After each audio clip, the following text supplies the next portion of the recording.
So before going to the next topic, let's revise what we have been studying in the last lecture, right?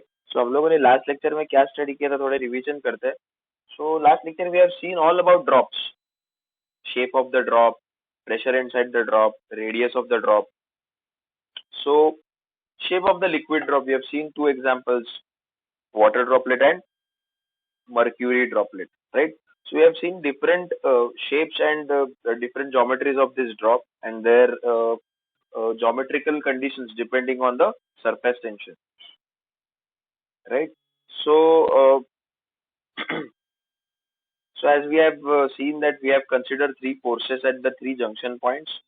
T1 is the surface tension at solid liquid, T2 is at air solid, and T3 is at air liquid. So with this, we have defined the angle of contact, right? So if we say the angle of contact is acute angle, so resolving T3, we have derived a relation. So on this basis, if we said that if T2 minus T1 is positive, that means T2 is greater than T1 and T2 minus T1 is less than T3. So can I say cos theta becomes positive and less than 1? So that makes our angle theta as acute angle, right? Okay. So this indicates a spilled up bubble, right? Spilled bubble, yes, spilled drop बोल सकते हैं हम लोग इसको.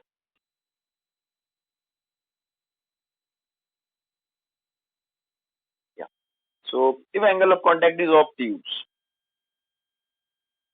right? So here मैं फिर से बोलता हूँ कि T2 minus T1, तो इसमें your T2 should be greater than T1. Your T2 should be greater than T1.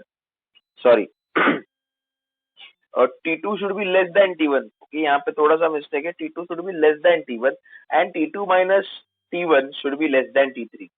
So the cos theta will be negative. Cos theta will be negative, which indicates that the angle of contact is obtuse angle, right? And there is a special case where T2 minus T1 is equal to T3 at that point. Okay, at that point, and the cos theta is equal to 1, such that the angle of contact is 0, right? And one more thing that uh, T1, if T2 is greater than T1 and T2 minus T1 is greater than T3, right? So at this point, the cos theta value becomes greater than 1, which is impossible. So at such point, bubble will not at all form. Yeah, so factor affecting, we have seen nature of solid and liquid contact. We have seen various examples. So let's just quickly revise what are the things we have seen. Addition of impurities, as we have seen. Addition of salt increases surface tension. Addition of detergents decreases surface tension. Right? Insoluble impurities also reduces surface tension. So basically, the main reason is it affects the cohesive forces between them. Yes, the effect of temperature, as we have seen, temperature is always inversely proportional to the surface tension, right? For some aqueous liquids, but for molten metals, surface tension increases with increase in temperature. So aqueous liquids जो है, aqueous solutions जो है, उनके लिए क्या है? Surface tension reduces with increase in temperature, right? So it is inversely proportional, but for molten metal, surface tension increases with increase in temperature. And the last, yeah. So the excess pressure across the free liquid surface, right? So I've just said that consider a point just above and below the free liquid surface.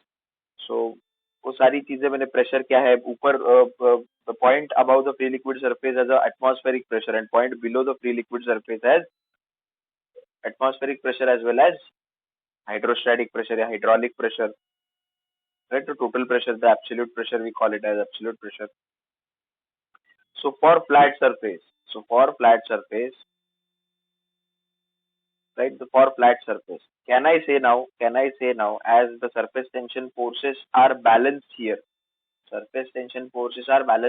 so no resultant surface tension force is acting above or below the liquid surface. So pressure at A is equal to pressure at B. So due to this reason, if the pressure is same at both the points, the surface is flat surface. The liquid surface is a flat surface. Okay. So moving to the next, the convex surface. So as we are seeing here, the surface tension is acting downwards, right? So the resultant also acts downwards. So due to this, see, as the resultant force is acting downwards, as well as the atmospheric pressure is also acting downwards.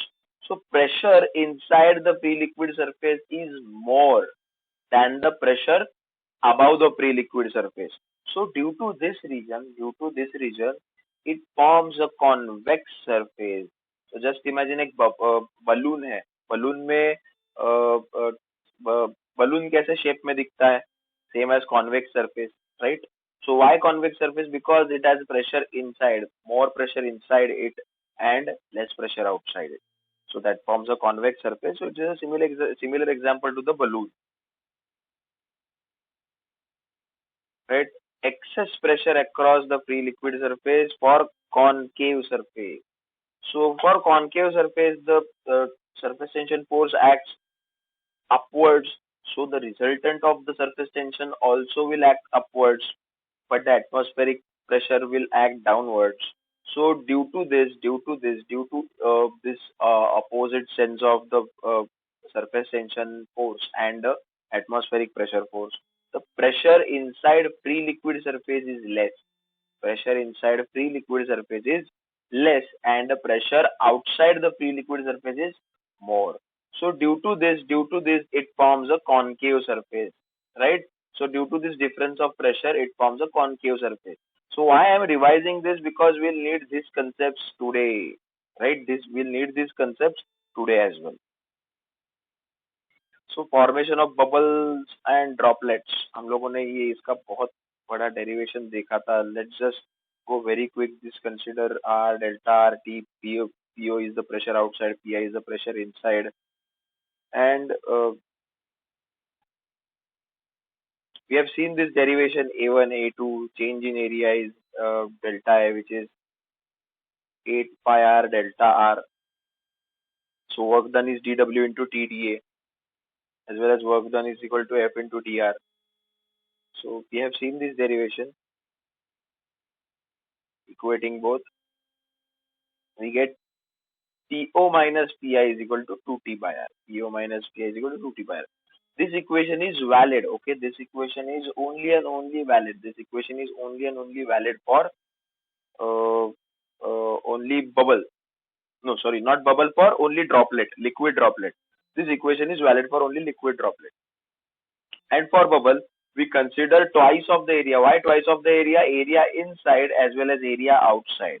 So we consider both side area. Just remember while solving the sums as well, हम लोग दोनों side का area consider करेंगे. The area outside and area inside for only and only bubble, right? Not for droplet. Droplet के लिए एक ही area consider करेंगे.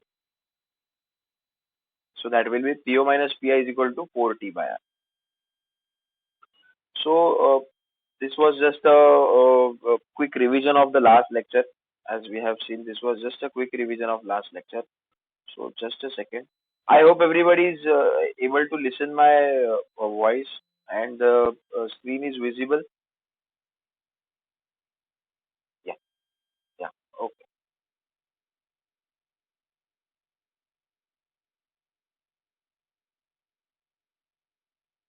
So let's start with today's lecture. We are going to finish with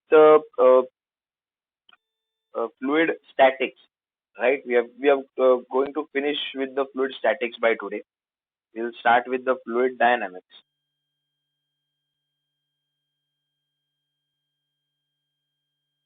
Yes. So yes. So today we'll start with the capillary action. So a most important phenomena which is required to learn is capillary action. So क्या होता है capillary action?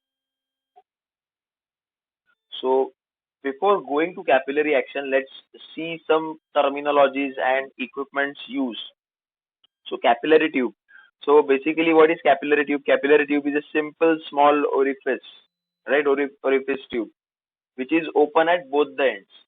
So ये बहुत ही पतला tube होता है, जिसका thickness भी बहुत पतला होता है, and it is open at both the ends, right? Approximate diameter is of 1 mm. So you can see the capillary tubes. जैसे ही आप लोगों का अभी कॉलेज चालू होगा, you will start seeing the experiments on this capillary tube. So there will be some experiments on this capillary tube. You have to measure the height. So you'll go through, or you'll see an equipment called as traveling microscope. So for such experiments, the scientists use traveling microscope, right? So soon I'll give you a video on traveling microscope as well. So traveling microscope क्या रहता है and how it works. As we know the vernier scale, right? So it also has a vernier scale in X as well as in Y direction. So it has a vernier scale in two directions, right? So we'll see it. We'll see it further. So that was a capillary tube. So what is capillary action? So capillary action is a phenomena in which liquid rises or falls in a capillary tube when fully or partially dipped in liquid. So मतलब क्या है? Simple मतलब है, अगर capillary tube को मैं किसी liquid में डिप करूंगा फुल्ली या पार्शली, तो ड्यू टू सरफेस टेंशन थोड़ा सा लिक्विड राइज होगा या थोड़ा सा लिक्विड फॉल होगा. सो you can C in the image कि जैसे जैसे मैं डायमीटर कम करते जा रहा हूँ, the rise increases. The rise seems to be increasing, right? Why? Because of surface tension. So this is surface phenomena. And yes, sir, ये क्यों हम लोग पढ़ रहे हैं? Why it is important? Yes, it is important. You must have been learn in biology. आप लोगों ने अभी biology में भी पढ़ा रहेगा. Let's see some examples. So you have seen in the biology, right? The water is absorbed from the root, and from root it is transported to the leaves. कैसे transport होता है? Due to capillary action, right? So capillary action helps your plants to absorb water from ground and transport it to the each and every parts of your plant. Second thing, we have also seen the capillary action through cotton paper या cotton cloth या आपका जो tissue paper है उससे, right? This matter has a good capacity of capillary action. So आप यहाँ पे अभी देख सकते हो कि दो कलर के लिक्विड्स यहाँ पे हम लोग मिक्स कर रहे हैं, right? Using what? Using a small cotton cloth. So दोनों कैपिलरी एक्शंस की वजह से दोनों कलर के liquid from their jar to the middle jar transport हो रहे हैं. सो ये ट्रांसपोर्ट होने की वजह से यहाँ पे कलर सिर्फ मिक्सअप हो रहा है. तो you can see the mixing of blue and yellow colour forming a green colour. Why? Because of capillary action. So ये दो कॉटन क्लॉथ जो है, these are acting as a bridge, and with the help of capillary action they are transporting the liquid. Okay, so ये भी है. yes, capillary actions we have also seen in the plant as well. This capillary action phenomena also occurs in the ground, और जो आपके rocks होते हैं, rocks के क्रिवाइसिस में बहुत बहुत छोटे छोटे माइक्रो पार्ट्स होते हैं, and due to that micro parts water starts rising. So अगर आपके ग्राउंड के नीचे से कोई बाय चांस कोई अंडर वाटर रिसोर्स है, जो कुछ भी है, सो आपके रूट्स तक पानी पहुंचाने वाला कौन है? It is rocks, right? So due to that rocks the water is transported upwards to the roots, and from the roots to plant it is again transported by capillary action. So this is nothing but some examples of capillary action. Okay. Yep. So now let's see capillary fall and capillary rise. So as I said, if I use a capillary tube and dipped inside the surface of liquid fully or partially, okay, so there will be some amount of rise like this. okay, there will be some amount of rise like this, कुछ इस तरीके से rise होगा वो, or there will be, यहाँ पर draw करता हूँ, there will be a fall.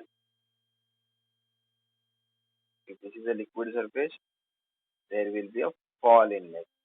So there is a reason, okay, there is a scientific reason behind it कि why there is a rise and why there is a fall. So कैसे हम लोग देखेंगे? हम लोग देखेंगे with the help of pressure. So with the help of pressure, we'll see how does this things occur and why the height rises and why the height falls. Okay. So first of all, we'll see the capillary fall. So as I said, consider 4 points A, B, C, D at some specific points in the diagram. So see the diagram. You can see the diagram. A point is inside the capillary and above the liquid surface. B point is inside the capillary and inside the liquid surface. C point is outside the capillary tube and above the liquid surface, and D point is outside the capillary tube and inside the pre-liquid surface. Right. So as we are seeing, the surface of this liquid is showing a convex surface. It is showing a convex surface, right? So A is inside capillary, B is inside the fluid column of capillary tube. I have just written what I said. Yes. So as we have seen, the pressure at point A is less than pressure at point B. अभी मैंने जो revise करवाया आपको, pressure at point A is less than pressure at point B.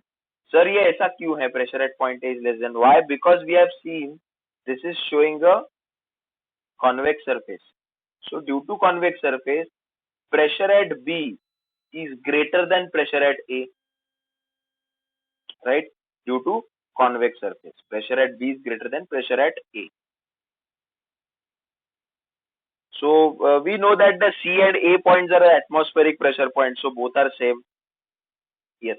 One more thing, one more important thing. Now we can see here flat liquid surface. So when the liquid surface is flat, pressure above and pressure below both are same. Pressure above and pressure below both are same. So as I said, pressure at B is greater than pressure at A. Okay, we know that. Why? Because of convex surface of liquid inside the column.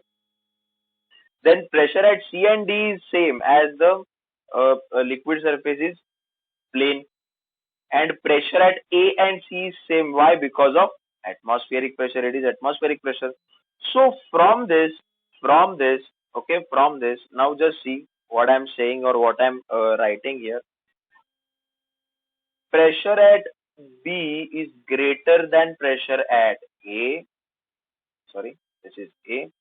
Then pressure at C is equal to pressure at A, and pressure at C is equal to pressure at D, right?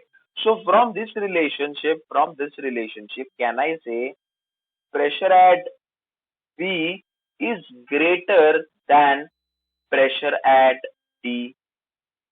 So B and D points के बीच में मेरे को क्या relation मिला? Pressure at B is greater than pressure at D, right? So we know the natural phenomena. जैसे मैंने बोला कि every system tries to reach its minimum point, minimum energy point. Every system tries to reach its minimum energy point. So minimum energy point कब होगा? जब pressure at D will be equal to pressure at B, right?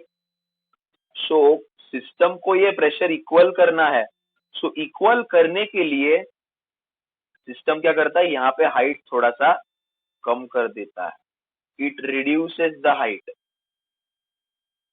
So height reduce करने से क्या होगा? Height reduce करने से फिर हाइट रिड्यूस करने के बाद then pressure at D will be equal to pressure at D. So simple funda है कि फ्लूइड कॉलम के अंदर जो लिक्विड है उसमें प्रेशर ज्यादा है एंड फ्लूइड कॉलम के बाहर जो लिक्विड है उसमें प्रेशर कम है.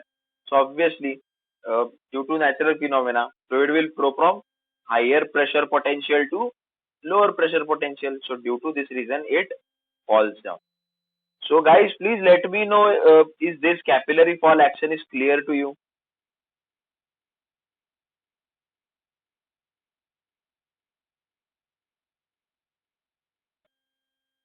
Is this clear to you? किसी को कोई डाउट है?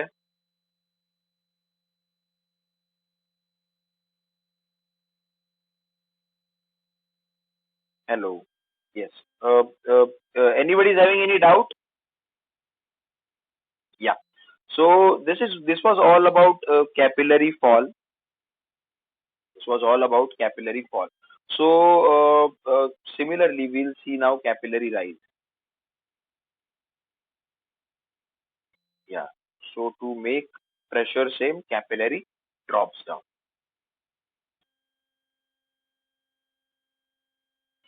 So let's see now capillary rise as we have seen capillary fall.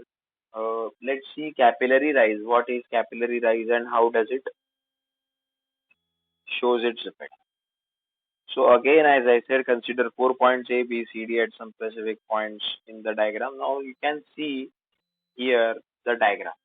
So before going to read the theory, let's just predict the pressure at each and every point. So now this is a concave surface, right? This is a concave surface. अभी ये थोड़ा सा diagram का गलती है यहाँ पे. This point is basically A point. Okay, this is not A point, it is just a printing mistake on the diagram. So ये diagram थोड़ा सा printing mistake है. Yes, so the A point is above the free liquid surface. Okay, so just imagine you have inserted a capillary tube inside water. So A point is above the free liquid surface. C and inside the capillary tube. Okay, main important thing above the free liquid surface and inside the capillary tube. B point is inside the capillary tube and below the free liquid surface. C point is outside the capillary tube and above the free liquid, and similarly D point inside the free liquid surface and outside the capillary tube. Right? So वही है जो मैंने बोला. वही सब है. So now, as we can see here, the surface is concave surface, and due to concavity or concavity surface property, the pressure at A is greater than pressure at B. Why? Because of concave surface. Pressure at A is greater than pressure at B. Right? Pressure at A is greater than pressure at B. Now we can see A and C are the atmospheric points. So we know that pressure at A is equal to pressure at C. Pressure at A is equal to pressure at C. And again, as we can see, the free liquid surface here is plane free liquid surface. Okay, planar free liquid surface. So pressure at C is equal to pressure at D. Right? Pressure at C is equal to pressure at D. So with this analogy, can I say now if A is greater than B, pressure at A is greater than pressure at B, pressure at A is equal to pressure at C, and pressure at C is equal to pressure at D. So can I say pressure at A is equal to pressure at D? So pressure at D is greater than pressure at B. So capillary के बाहर pressure ज्यादा है, capillary के अंदर pressure कम है. So again, to maintain the minimum energy of the system, every system will try to equilibrium itself. So क्या होगा? हाई प्रेशर से लो प्रेशर फ्लूइड फ्लो होगा. It will go inside. It will go inside. And due to this movement of fluid inside, the height of liquid column rises, and this gives rises to the capillary rise. कुछ इस तरीके से हम लोग इन चीजों को define करते हैं या एक्सप्लेन करते हैं. With the help of pressure, we explain that कि how the liquid rise and how the liquid falls. So pressure at C and A is atmospheric pressure. So as we have seen, pressure at A is greater than pressure at B. Pressure at C is equal to pressure at D. Uh, Pressure at A is equal to C as both points are atmospheric points. So from the above analysis, pressure at B is less than pressure at D, या pressure at D is greater than pressure at B, right? So to make the pressure same, the capillary height rises. Okay? It drops. Cut karo. Was nothing, just a printing mistake. So the liquid in the capillary tube rises. So ये भी समझा है क्या सबको capillary rise कैसे होता है?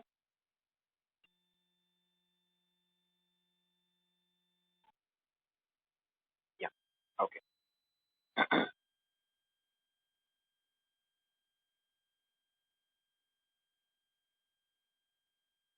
या सो अभी नीदर राइज नॉर फॉल. सो कुछ लिक्विड्स ऐसे होते हैं जिसमें राइज भी नहीं होता, फॉल भी नहीं होता. सो ये क्या है?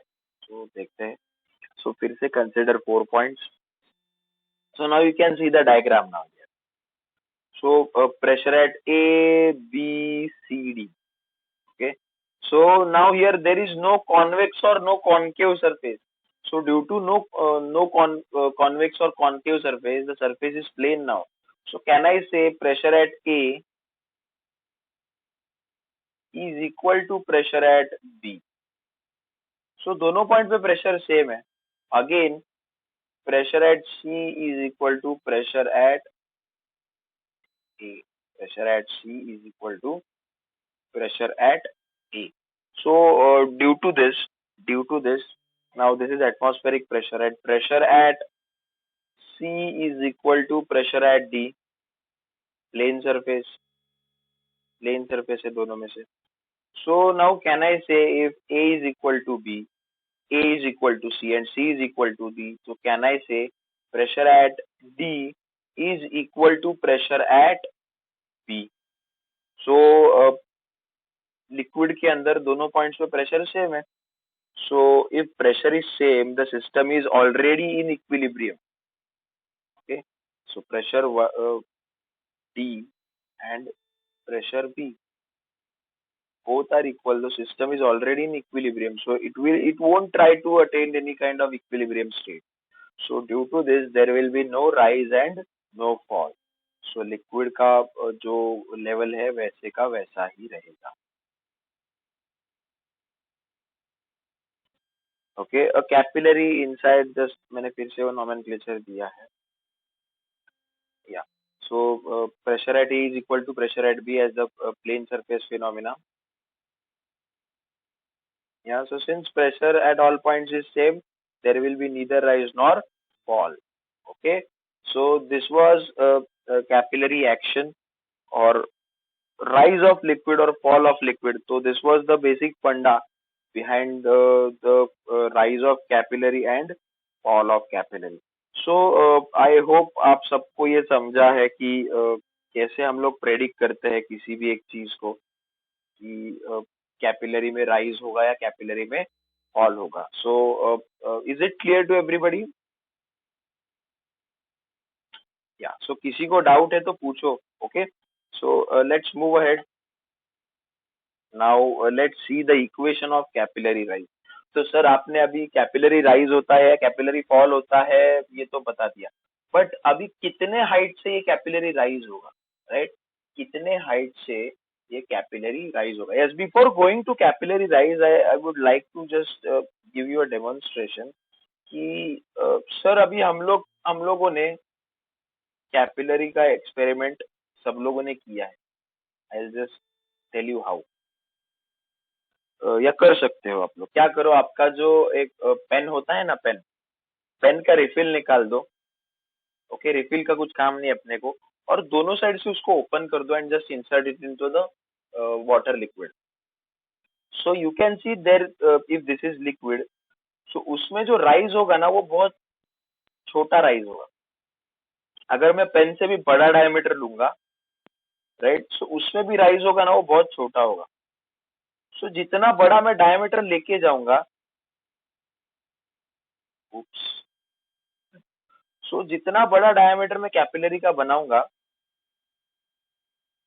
To insert it in the free liquid surface, so it will try to reach at the same level. Why? अभी ऐसा क्यों होता है? अगर मैंने पतला ट्यूब डाला, ओके, बहुत पतला ट्यूब डाला, तो उसमें कैपिलरी राइज बहुत अच्छा दिखता है।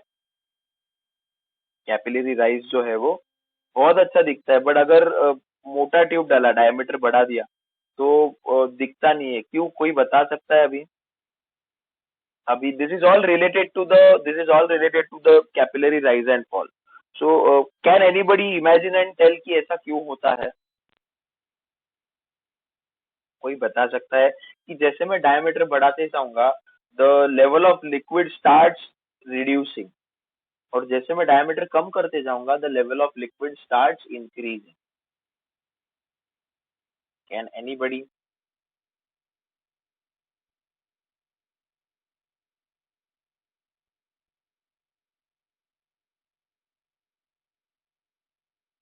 येस, इन्क्रीज आणि डिक्रीज होते. कॅपिलरीची लेंथ नाही, कॅपिलरीची हाईट आहे, फ्लुइडची जी हाईट आहे.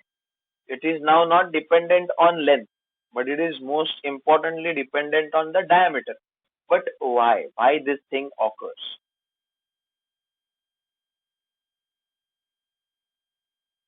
ऐसा क्यों होता है कि अगर मैंने कैपिलरी का डायमीटर बढ़ा दिया, तो कैपिलरी का डायमीटर बढ़ाने के बाद तो उसमें लिक्विड राइज नहीं होता, तो ये हम लोग सब लोगों ने देखा, ये डे टू डे लाइफ में हम लोग करते हैं। जस्ट इमेजिन करो कि आप किसी ट्रांसपेरेंट पाइप को पानी के अंदर, बड़े पाइप को कि जिसका डायमीटर बड़ा है, उसको इंसर्ट करते हो, तो उसमें पानी ना राइज होता है ना फॉल होता है। बट अगर पतला इंसर्ट करेंगे तो राइज होगा सर। सो कोई बता सकता है क्या सब क्यों होगा? जस्ट एक थोड़ा सा कॉमन सेंस वाला क्वेश्चन।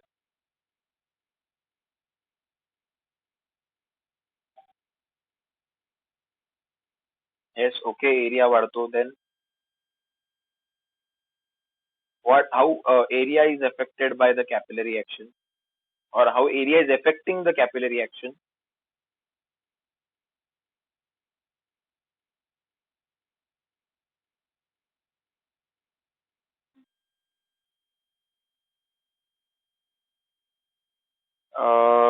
नो, उल्टा बोलली तू. प्रेशर चेंज में फ्लुइड की हाइट चेंज हुई. So my question is that की why height is changing.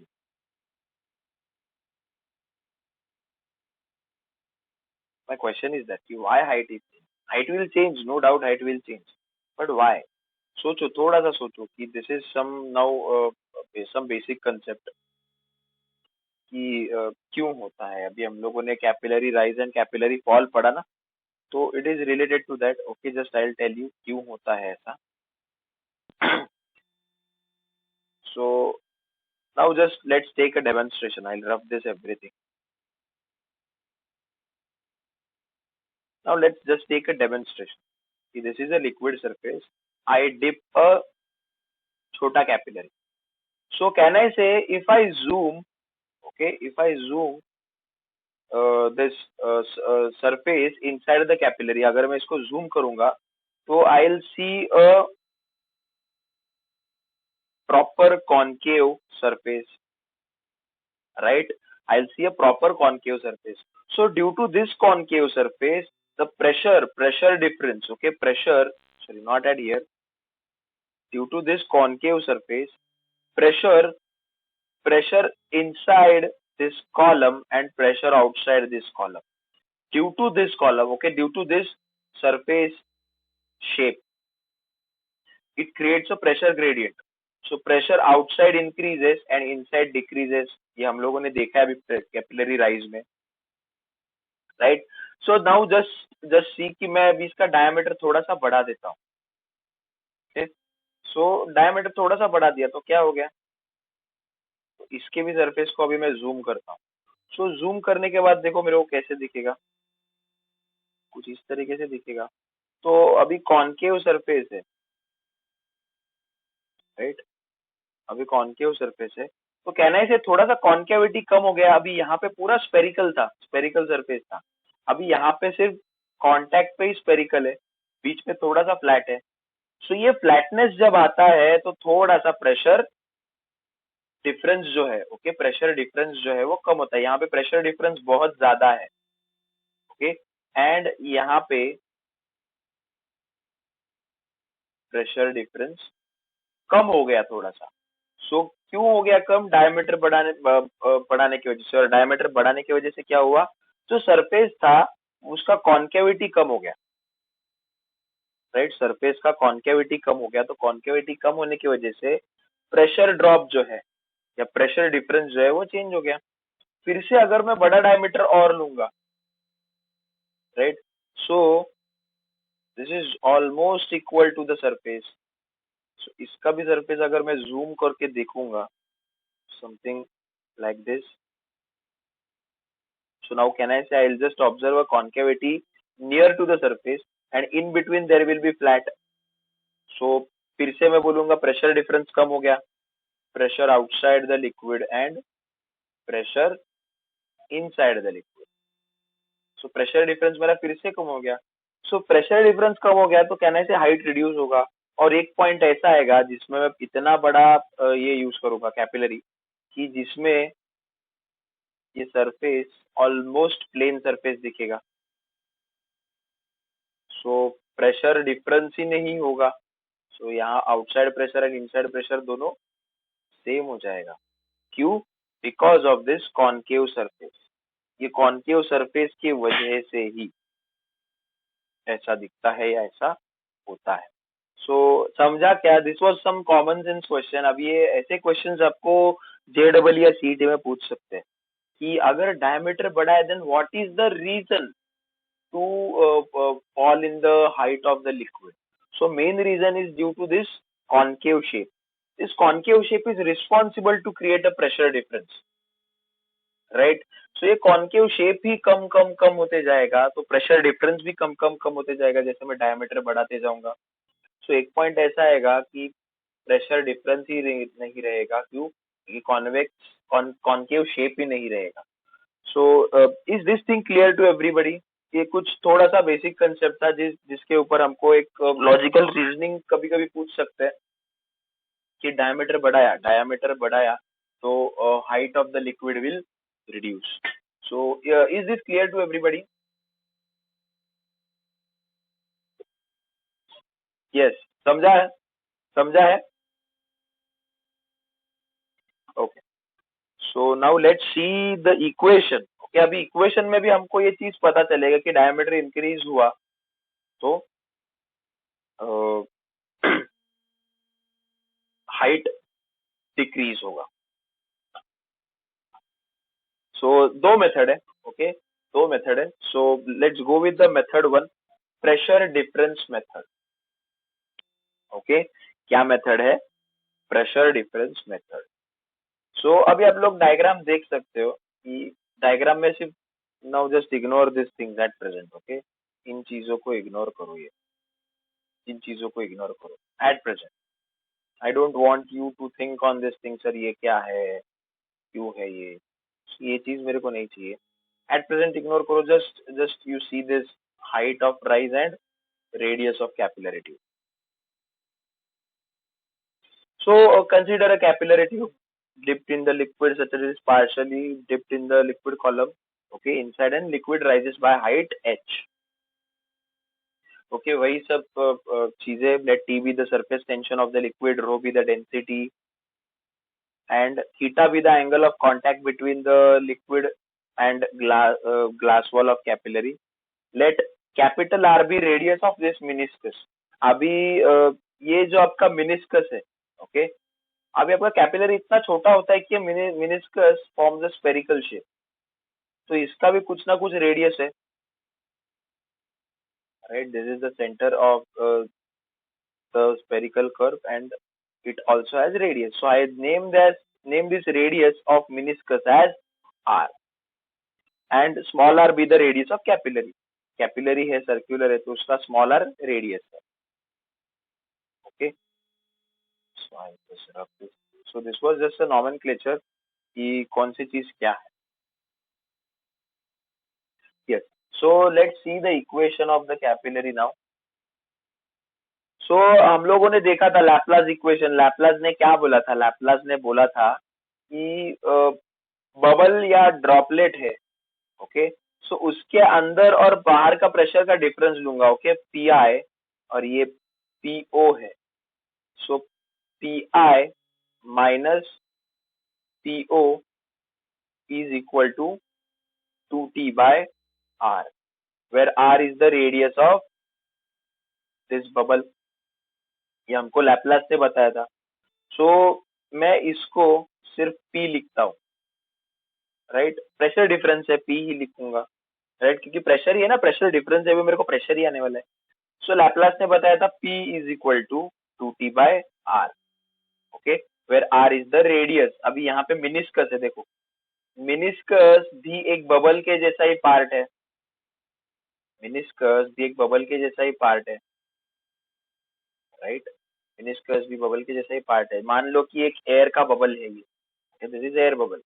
Air is also fluid, तो हम लोग उसका भी एयर बबल बोल सकते हैं. सो इसका प्रेशर क्या रहेगा? Atmospheric pressure P I, and इसका आउटर प्रेशर क्या रहेगा? Liquid pressure PO. इसका कुछ रेडियस रहेगा. So you have defined this which is 2T by R, okay. So P is equal to 2T by R कैसे आया? ये लैपलास ने हम लोग को बताया, जैसे हम लोगों ने लास्ट लेक्चर में देखा था derivation, okay. So let's move ahead. But the hydrostatic pressure inside the liquid column is P is equal to rho GH.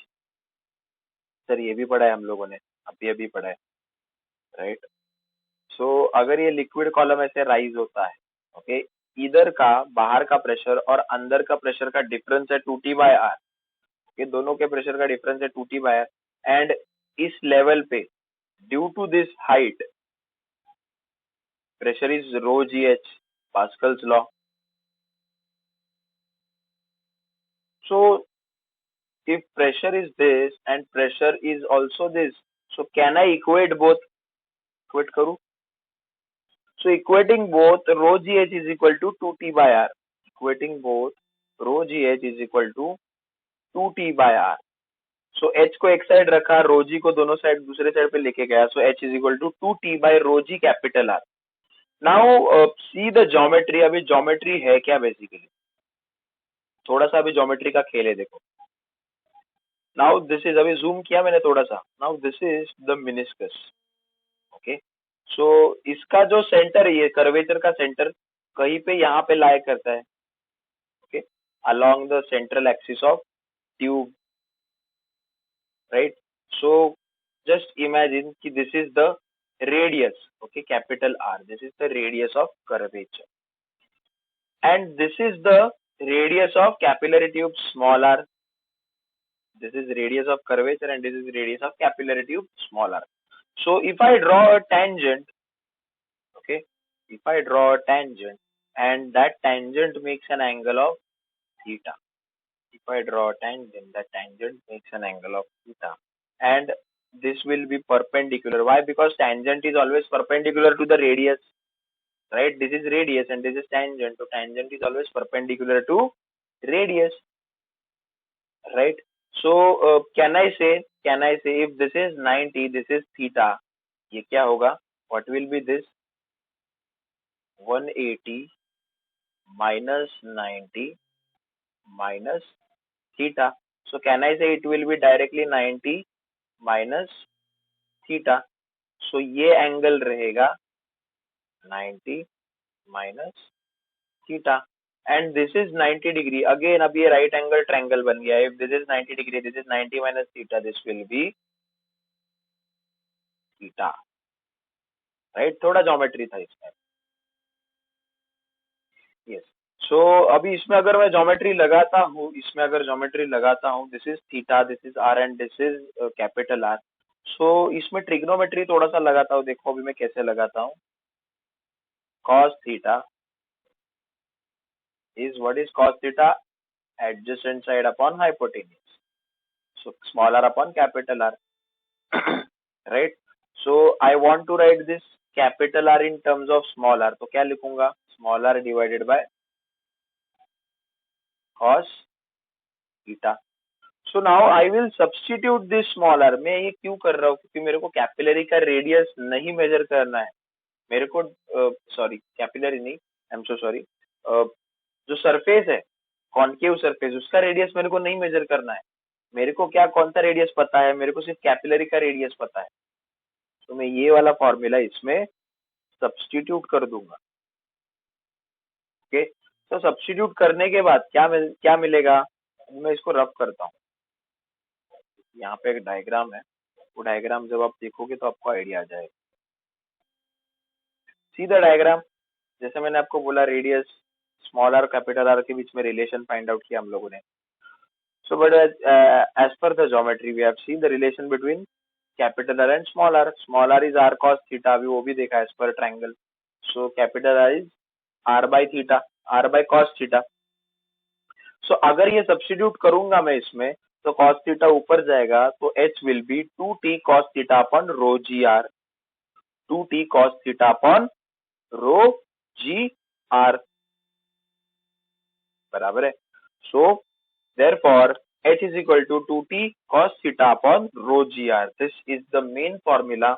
This is the main formula, right, for the capillary rise of capillary. Okay, इस formula से हम लोग major करते हैं कि capillary में कितना rise हुआ. So now let's see some relations now. इसी फॉर्मूला में now h is directly proportional to the surface tension. So surface tension जितना स्ट्रांग होगा, सरफेस टेंशन जितना स्ट्रांग होगा उतना हाइट राइज करेगा. सरफेस टेंशन जितना वीक होगा उतना हाइट फॉल होगा. Okay, then height is again directly proportional to the theta. बोलो कोसाइन ऑफ थीटा है, बट सो जैसे जैसे डायरेक्टली नहीं, कोसाइन ऑफ थीटा है ना, तो थोड़ा सा ये चेंज होगा. थीटा नहीं, कॉस थीटा बोलता है उसको, cos theta. So as we know, जैसे थीटा इंक्रीज होता है, जैसे थीटा इंक्रीज होता है, हमारा कॉस थीटा क्या होता है, कॉस थीटा डिक्रीज होता है ना, राइट. कॉस 90 जीरो पे होता है, cos 90 is equal to zero. So जैसे थीटा इंक्रीज होगा कॉस डिक्रीज होगा, राइट. सो जैसे थीटा इंक्रीज होगा कॉस डिक्रीज होगा, कॉस डिक्रीज होगा तो हाइट डिक्रीज होगा. तो कहना है say H is now inversely proportional to the theta. तो थीटा अगर इंक्रीज हुआ तो हाइट अपना डिक्रीज होगा. ये इनवर्स क्यों लिया, कॉस की वजह से, कॉस की वजह से इनवर्स लेना पड़ा. Again then your height is again inversely proportional to the density. Height is inversely proportional to the radius of the capillary tube. तो अभी जितना फ्लूइड हैवी होगा उसका हाइट कम होगा. डेंसिटी क्या बताता है, हैवीनेस. तो जितना फ्लूइड हैवी होगा उसका हाइट उतना ही कम होगा, क्यों, वेट रहेगा. सही बात है. सो अगर वाटर लिया तो ठीक है, राइज होगा. मर्क्यूरी लिया तो फॉल होगा. क्यों, क्योंकि हैवी है ना. बाद में ये भी देखा हम लोगों ने, अभी ये मैथमेटिकली देखते हैं, लॉजिकली तो ये देख चुके हम लोग कि जैसे जैसे मैं डायमीटर बढ़ाते जाऊंगा, राइट, डायमीटर बढ़ाया मतलब ही रेडियस बढ़ाया. तो जैसे रेडियस बढ़ाते जाऊंगा हाइट कम होते जाएगा, जैसे ही रेडियस बढ़ाते जाऊंगा हाइट अपना कम होते जाएगा, राइट. सो लॉजिकली तो देखा सर हम लोगों ने, अभी मैथमेटिकली भी प्रूव हो गया. सो this is the most important formula, h is equal to 2t cos theta upon rho g r. So this was the method 1 to derive this. So there is another method to derive this formula. एक और method है, इसमें हम लोग उस method से formula को derive कर सकते हैं. So let's see that method. Okay, so आप सबके सामने डायग्राम है, डायग्राम देख सकते हो. So now this is a force analysis method. Okay, जो जो हम लोग फोर्सेस के एनालिसिस करते हैं हर बार में, उसी प्रकार से हम लोग अभी इसमें फॉर्मूला डिराइव करने के लिए ये एनालिसिस यूज करेंगे. So consider the same notations for this case also. दोनों same notation. T is the surface tension, rho is the density, R is the radius and all and all. Okay. Now we can see here the tension forces as per diagram. अभी देखो diagram में tensile forces कुछ इस तरीके से along the tangent, right? Surface को tangent इस तरीके से है, this is the tangent. So tensile forces is along the tangent. तो हम लोग tangent क्यों क्यों कंसिडर करते हैं? टेंजेंट हम लोग इसके लिए कंसिडर करते हैं क्योंकि हमारे जो टेंशन वाले फोर्सेस होते हैं, सरफेस टेंशन वाले फोर्सेस, वो टेंजेंट के अलोंग एक्ट होते हैं, right? So now this is force due to surface tension acting at angle theta, theta angle पे एक्ट होता है. सो इंक्लाइंड है, तो इफ आई रिजॉल्व दिस तो ये बनेगा एफ टी कॉस थीटा, और यहाँ पे क्या बनेगा? F T sine theta. So जैसे यहाँ पे एफ टी साइन थीटा बना, यहाँ पे भी एफ टी साइन थीटा बनेगा. सो ये एफ टी साइन थीटा इसको बैलेंस कर देगा, राइट? सो इन दोनों को तो बैलेंस कर दिया सर हम लोगों ने, पर अभी एफ टी कॉस थीटा को कैसे बैलेंस करेंगे? सो इस केस में एफ टी कॉस थीटा को weight of liquid column balance करेगा. क्या बैलेंस करेगा? Weight of liquid column. So इसको रब करता हूं मैं. So if we resolve the forces, we get sine component which is perpendicularly outwards to the wall and cosine components along and upwards the wall. Sine component is balanced by itself. अभी जैसे देखा हम लोगों ने, दोनों side पे sign component था, सो दोनों साइड पे साइन कंपोनेंट बैलेंस हो गया. Cosine component is balance by weight of raised liquid column. तो फ्री लिक्विड सरफेस से जितना भी लिक्विड रेज हुआ है, राइज हुआ है, उसका wait, okay, that weight will be balanced by this surface tension force. So we get Ft cos theta is equal to mg.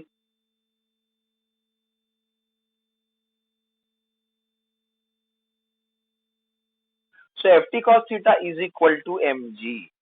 So can I say, अभी इसमें देखो m is equal to rho into v, where v is the volume of liquid column. तो density into volume, mass is equal to density into volume, ये बचपन में हम लोग पढ़ चुके हैं. So volume is equal to area into height, ये भी पता है.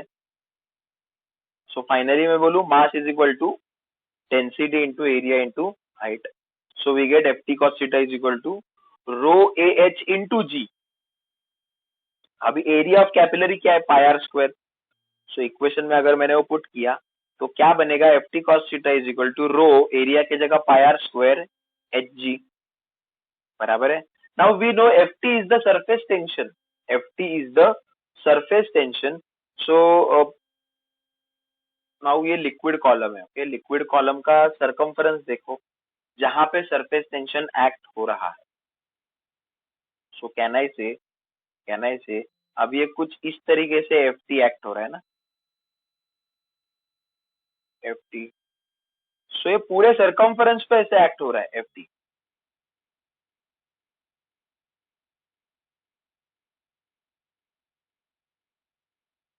राइट?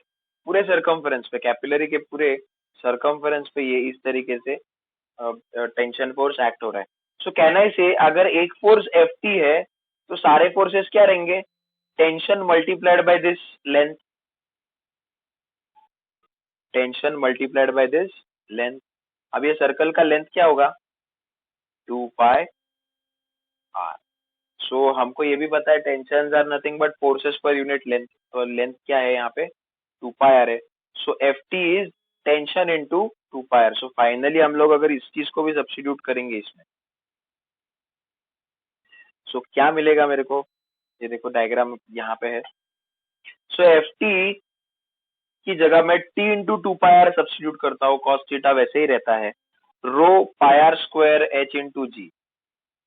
सो यहाँ पे पाई और आर कैंसिल होगा, राइट? पाई कैंसिल हो गया और ये आर और ये आर कैंसिल हो गया. सो यहाँ पे क्या बनेगा? सो एच को मैंने एक ही जगह रखा, रो आर और जी दूसरी जगह पे शिफ्ट किया, तो क्या हो गया? H is equal to 2t cos theta अपन रो जी आर। सर फिर से वही फॉर्मूला बन गया। सो वही फॉर्मूला बन गया फिर से, तो इस तरीके से हम लोग फॉर्मूला को डिराइव कर सकते हैं। So this becomes the most important formula for your capillary action. ये आप जब इंजीनियरिंग में जाओगे, ओके, जिन जिन लोगों को इंजीनियरिंग में इंटरेस्ट है, इंजीनियरिंग में जाओगे, मैकेनिकल इंजीनियरिंग में सेमिस्टर 4 में एक सब्जेक्ट आता है फ्लूइड मैकेनिक्स। तो इसमें इस फॉर्मूला के और अलग अलग और अजीब अजीब प्रकार है। तो आप लोगों ने तो कैपिलरी एक्शन सिर्फ ट्यूब में देखा है, तो उसमें कैपिलरी एक्शन दो पैरेलल प्लेट में दिखता है, स्क्वायर ट्यूब में दिखता है, अलग अलग प्रकार के अलग अलग चीजों में कैपिलरी एक्शन दिखता है, तो उसके फॉर्मूला भी अलग अलग हो जाते हैं। तो वो आप देखोगे अगर बाई चांस आप इंजीनियरिंग में गए। सो can I say I got this formula h is equal to 2t cos theta upon rho G H. So दोनों मेथड से हम लोगों ने देखा, दोनों मेथड से सेम फॉर्मूला आया। सो प्लीज बताओ कि समझा है क्या सबको? किसी को कोई डाउट है किसमें? कोई डाउट नहीं है, समझा है सबको सब कुछ? ओके। सो ये हो गया हमारा कैपिलरी का इक्वेशन, कैपिलरी राइज या फॉल का इक्वेशन। अभी इसमें कुछ चीजें मैं बताना चाहता हूँ कि if my theta is positive, theta is positive का मतलब क्या है? Sorry, theta is acute, I am so sorry, theta is acute angle. So acute angle मतलब क्या? एक्यूट एंगल मतलब क्या? अभी यहाँ पे मैं साइड में कैपिलरी ड्रॉ करता हूँ, जस्ट जस्ट थोड़ा सा देखो। So this is your concave surface, right? सो इधर से अगर मैं टेंजेंट बनाता हूँ और थीटा बनाता हूँ, टेंजेंट बना के थीटा बनाता हूँ, so this theta is acute angle. So this acute is due to this concave surface. ये कॉनकेव सरफेस की वजह से ये एक्यूटनेस आया है एंगल का, right? So if my angle is acute, तो cos of any acute angle is always positive. So अगर कॉस पॉजिटिव है तो हाइट भी पॉजिटिव ही आएगा, right? If theta is acute then h will be positive, means क्या होगा? Liquid will rise in the tube. So concave surface, जो भी लिक्विड कॉनकेव सरफेस बताता है, उसमें कैपिलरी एक्शन में वो हर बार राइज होगा, it will always rise, okay. And इसके ही कॉन्ट्ररी में if now angle of contact is obtuse, okay, obtuse है एंगल ऑफ कॉन्टैक्ट। ऑब्ट्यूज कब रहता है? जब सरफेस आपका कॉन्वेक्स है, तो ये टेंजेंट बनाया, तो ये एंगल आपका थीटा हो गया, which is obtuse. So due to this obtuse can I say अभी कॉस थीटा, अगर एंगल ऑब्ट्यूज है तो कॉस थीटा आपका नेगेटिव बनेगा। So this negative value will give your H negative. अभी एच नेगेटिव मतलब क्या? कि आपका जो हाइट होता है, okay, that height will reduce. तो ये फ्री लिक्विड सरफेस है, सो ये नीचे चला जाएगा। सो ये जितना नीचे चला जाता है, this is your height. Thus the positive denotes rise and negative denotes fall, right? So यही बताना चाह रहा था मैं कि अगर आपका cos थीटा acute है तो आपका हाइट पॉजिटिव आएगा, cos थीटा ऑब्ट्यूज है तो हाइट नेगेटिव आएगा। सो ये भी समझा है क्या?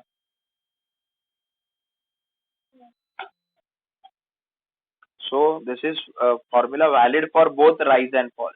So h is equal to 2t cos theta upon rho g h. So ये दोनों के लिए वैलिड होता है। So this is how guys we have completed the half part of your this chapter. Half part of your chapter we have completed. So this is all about static. So these are the properties. अभी ये सारी properties आपको अभी इसमें है नहीं, क्योंकि अभी आप इतनी हाई फंडू प्रॉपर्टीज डालेंगे आपके इसमें तो आप भी पागल हो जाओगे। सो सारी प्रॉपर्टीज है नहीं इसमें, थोड़ी थोड़ी प्रॉपर्टीज का इंट्रोडक्शन है, थोड़ा थोड़ा डेरिवेशन है। सो जैसे जैसे आप अभी एडवांसमेंट करते जाओगे 11th के बाद 12th के बाद जो भी प्रोफेशनल कोर्सिंग लोगे, सो उसमें इसकी डिटेल्ड प्रॉपर्टीज का डिस्क्रिप्शन आएगा। So this is how we have completed with the half part of this chapter which is fluid at rest और fluid statics. So now after this let's start with the second half part, fluid dynamics. So fluid dynamics क्या है sir? Fluid dynamics is nothing but the analysis of fluid in motion. क्या हो गया इसको?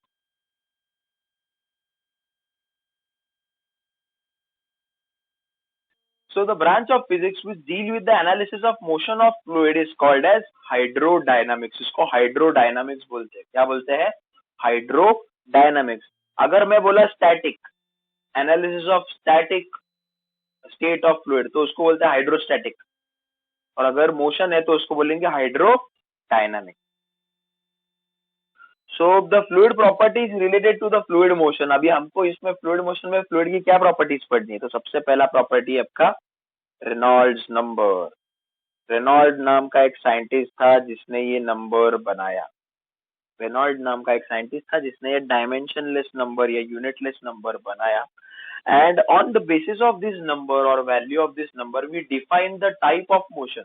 अभी हम लोग धीरे धीरे आगे देखेंगे कि कैसे टाइप ऑफ मोशन हम लोग रेनॉल्ड नंबर से डिफाइन करेंगे. So second property is viscosity. अभी मैंने आपको बोला कि जैसे एग्जांपल दिया कि आपके पास हनी है और वाटर है, राइट? सो सबसे फास्ट फ्लो कौन होएगा, हनी या water? Water. Water. Why water? Because water का जो विस्कोसिटी है वो बहुत कम है as compare to viscosity of honey, right? So it is defining flowing property. इसके बाद में एक और साइंटिस्ट था जिसका नाम है स्टोक. तो ये बंदे ने अपना एक लॉ बनाया, स्टोक्स लॉ. ये किसके लिए लॉ है? मान लो एक कोई भी सॉलिड स्फीयर है and that solid sphere is moving inside the liquid. That solid sphere is moving inside the liquid. तो उसके ऊपर जो भी फोर्स एक्ट होगा वो मिलेगा हमको स्टोक्स लॉ से. And the terminal velocity. अभी ये भी एक बहुत इंपॉर्टेंट फंडा है, terminal velocity. So terminal velocity क्या होता है? कोई भी ऑब्जेक्ट अगर पानी के अंदर अभी फ्री फॉल हो रहा है, देन कुछ समय के बाद वो ऐसी वेलोसिटी अटेंड करता है जिसमें एक्सेलरेशन नहीं होता. ऐसी वेलोसिटी अटेंड करता है जिसमें कोई एक्सेलरेशन नहीं होता, जिसको हम लोग बोलते हैं टर्मिनल वेलोसिटी. कंटिन्यूटी. कंटिन्यूटी का मतलब क्या है? जो चीज अंदर आती है वो चीज बाहर जानी चाहिए. What comes should goes out, what comes in should goes out, ये कंटिन्यूटी बोलता है. तो सिस्टम का कंटिन्यूटी रहना चाहिए, कंटिन्यू रहना चाहिए कि जो भी अंदर आता है वो बाहर जाना ही चाहिए. तो जस्ट इमेजिन करो कि आपका टैप है, टैप, ओके, घर घर में जो आप नल यूज करते हो, अभी उसमें पानी आ रहा है, जितना आपके टैंक से पानी आ रहा है उतना ही वो पानी बाहर बाहर गिर रहा है. उसमें कोई वाटर ये हो रहा है क्या, कोएगुलेट या जमा हो रहा है क्या कहीं पे? नहीं हो रहा है ना. सो उस चीज को हम लोग कंटिन्यूटी बोलते हैं. What comes in should always go out, that is called as continuity. And after that there was another scientist called as Bernoulli. तो ये बर्नौली ने भी एक अपना इक्वेशन बनाया एंड इस इक्वेशन के बहुत सारे एप्लीकेशंस है, तो वो एप्लीकेशंस भी हमको देखने हैं. So these were the some of the properties of fluid dynamics. Fluid dynamics में हमको पढ़ना क्या है? So before going to fluid dynamics, let's understand some basic terminologies used in fluid dynamics. So क्या है terminologies? हाँ, सबसे पहले एग्जाम्पल देखते हैं. So आपके सामने अभी एक फोटो नजर आ रहा होगा कि क्या है फोटो. कोई बताएगा क्या क्या है वो? कोई बता पाएगा? What is that?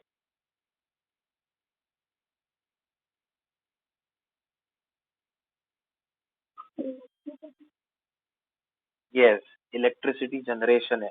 बट कोई बताएगा कैसे जनरेट हो रहा है? Yes, correct. Turbine. Yes, yes. Perfect, perfect. So, due to the rotation of turbine, due to the rotation of turbine, electricity is being generated. तो नीचे टर्बाइन है, उसको कपल किया हम लोगों ने डायनामो से. तो dynamo generates electricity and it's pass, right? So basically, movement of fluid is responsible for the rotation of turbine. Fluid move हो रहा है तो उसके वजह से टर्बाइन रोटेट हो रहा है, right? So this is one of the example of the fluid dynamics. तो यहाँ पे आप अभी जब भी कोई इंजीनियर या सिविल इंजीनियर, आप जो डैम रहता है, डैम के नीचे कोई टर्बाइन इंस्टॉल करता है, तो उसका भी पूरा कैलकुलेशन होता है कि बॉस टर्बाइन के ऊपर इतना इतना पानी आने वाला है, इतने इतने रेट के साथ आने वाला है, तो इतना इतना पावर जनरेट होगा. सो आप लोगों ने सुना रहेगा मेगावाट गीगावाट में पावर जनरेट होता है, राइट? पावर स्टेशन से मेगावाट गीगावाट में पावर जनरेट होता है। सो ये क्यों होता है? Because of motion of fluid, right? So ये हो गया, क्या हो गया? This is the turbine. So second application is pump. आपके अभी जो भी आपका सोसाइटी या बिल्डिंग होगा उसमें एक पंप होता है, पंप हाउस होता है, that transports the water from ground to the height. So pump जो होता है वो हाइट पे पानी पहुंचा सकता है।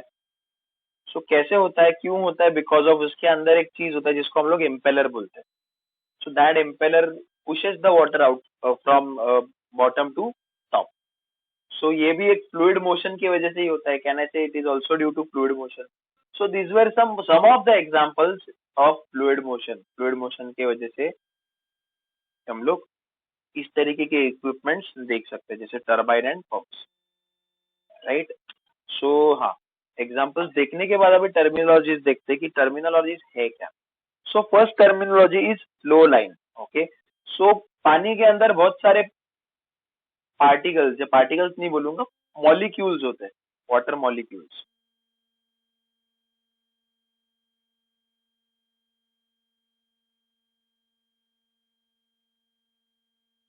वाटर मॉलिक्यूल्स होते हैं।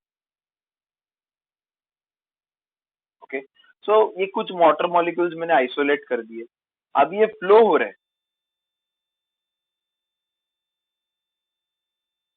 अपने अपने अंदाज से ये लोग फ्लो हो रहे हैं। Okay, they are flowing according to themselves.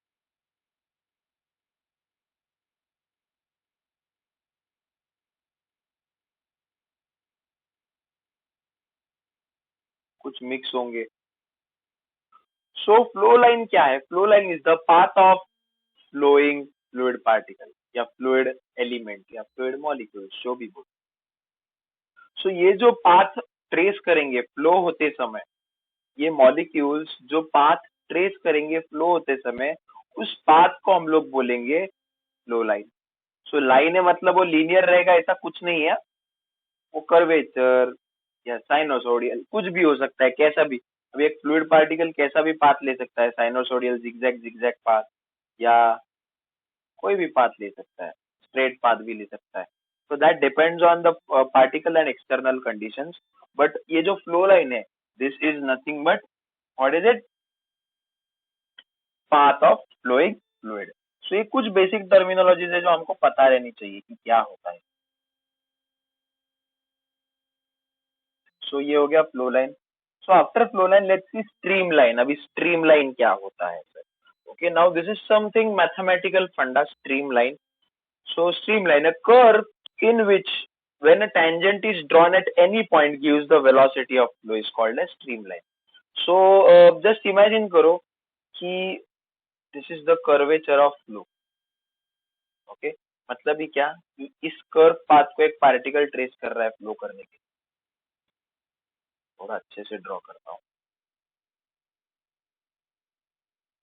सो किसी भी पॉइंट पे अगर मैं उसके ऊपर टेंजेंट ड्रॉ करूंगा तो उसका इंस्टेंटेनियस वेलोसिटी मिलेगा मेरे को। टेंजेंट ड्रॉ करूंगा तो उसका इंस्टेंटेनियस वेलोसिटी मिलेगा मेरे को, राइट? सो ऐसे कर्व को हम लोग क्या बोलते हैं? ऐसे कर्व को हम लोग बोलते हैं स्ट्रीम लाइन। क्या बोलते हैं? Stream line. The curve in which the tangent drawn at any point gives the velocity of flow is called as stream line. Okay, और जब भी यूनिफॉर्म फ्लो होता है, यूनिफॉर्म फ्लो का मतलब क्या? सारे पॉइंट्स एक जैसे ही फ्लो होते हैं।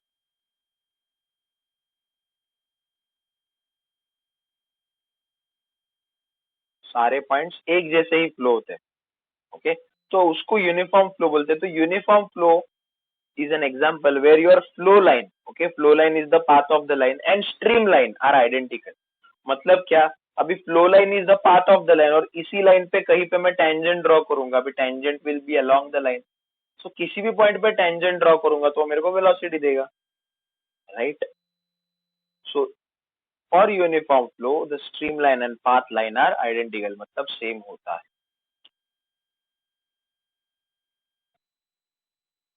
सो फ्लो ट्यूब, अभी फ्लो ट्यूब क्या होता है? What is flow tube? So जब ये आपके फ्लो लाइन फ्लो लाइंस बनते हैं.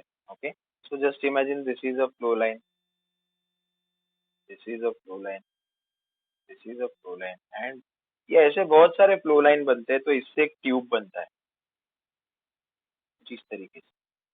सो ये एक फ्लो लाइन है, फिर इसके अंदर से एक फ्लो लाइन. सो ये एक इमेजिनरी ट्यूब बनता है. ओके, ये एक इमेजिनरी ट्यूब बनता है. A bunch of flow lines following in the same direction. अभी सब सेम डायरेक्शन है, sorry, flowing in the same direction and bounded by imaginary wall. अब ये बहुत सारे फ्लो लाइंस को अगर मैं इमेजिन करूंगा, ओके, इमेजिनरी वॉल एक इमेजिन करूंगा एक पाइप के जैसा, तो ये बंच बनेगा. तो इसको बोलते हैं फ्लो ट्यूब. ओके, सो क्या बोलते हैं? फ्लो ट्यूब बोलते हैं इसको.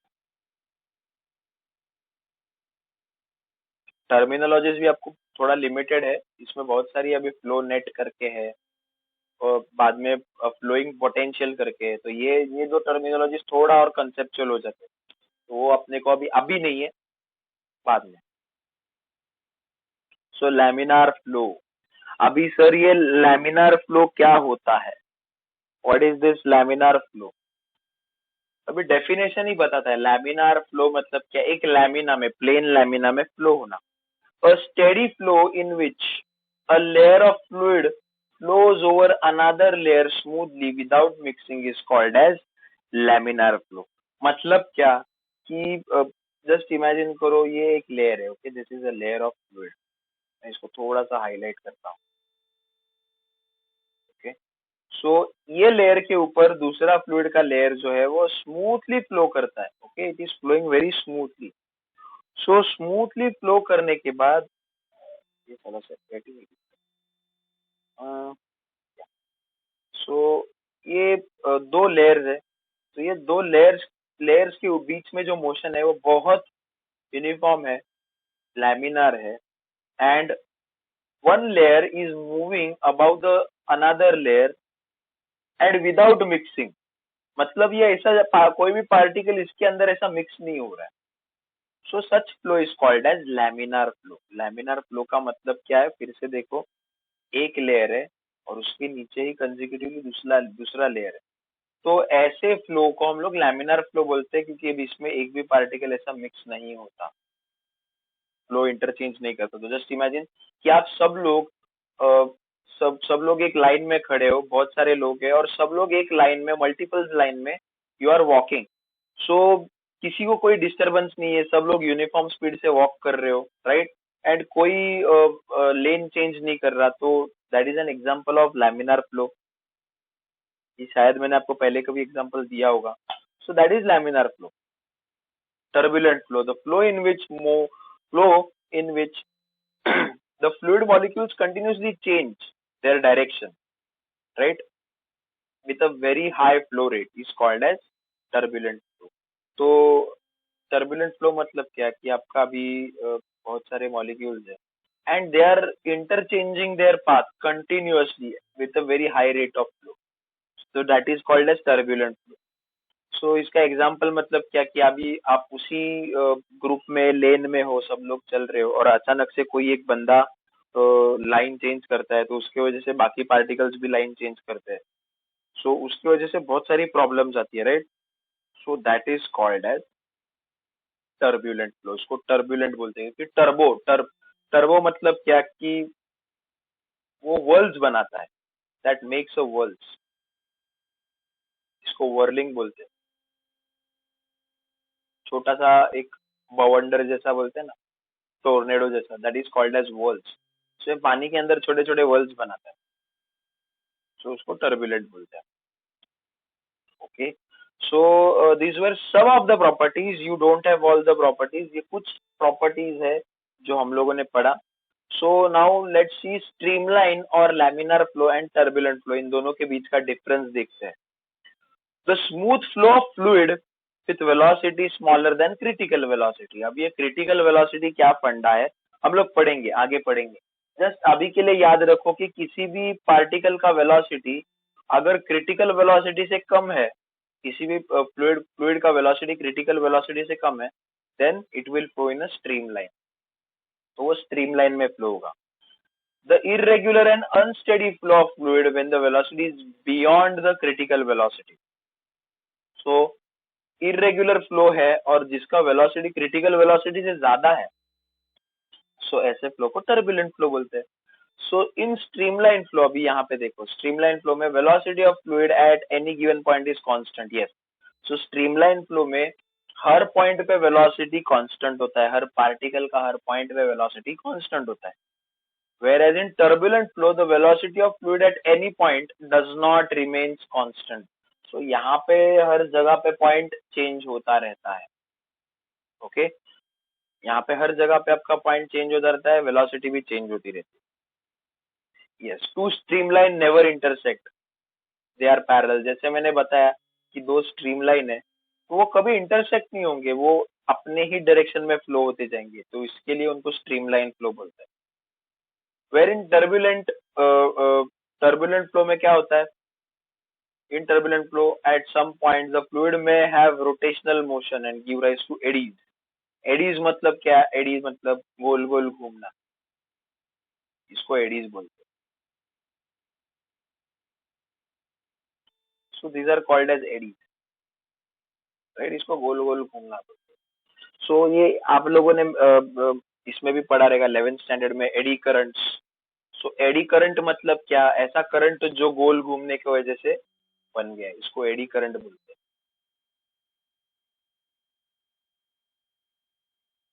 ओके,